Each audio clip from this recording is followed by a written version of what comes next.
Here's a question from Tom. He asks, which regions in Panama are not oppressively hot and or humid, but which also haven't become as expensive as Boquete or El Valle, etc.?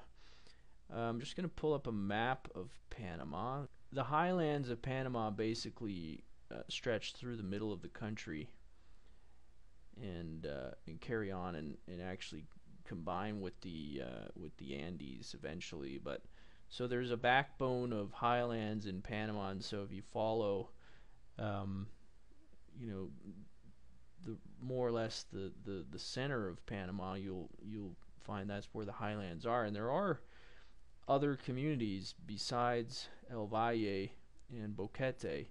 Um, to some degree, Volcan on the other side of the volcano from Boquete. If you can see that, I really like La Pintada, which is over here, just inland from Penonome. Um, it's not quite as high up. One thing you'll find in the really high areas of Panama Highlands, it gets a lot of rain, and a lot of people I know have left those communities just because of the amount of rain they get when you're that high up. It's like living in a cloud for 8 months of the year.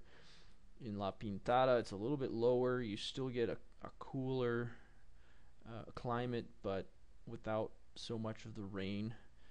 And as well, I would say over here, Cerro Azul, which is actually on the other side of Panama City, up in here, it's fairly high up, and you do get the cooler climate, and yet you're only about a 30 or 40-minute drive to downtown Panama City, and it's still not really quite as expensive as El Valle or Boquete. So those are some good places to start. There are a few other little communities like Santa Fe up here north of Santiago, but I find it's pretty isolated. La Pintada, you're much closer to the beaches here. You're much closer to Panama City.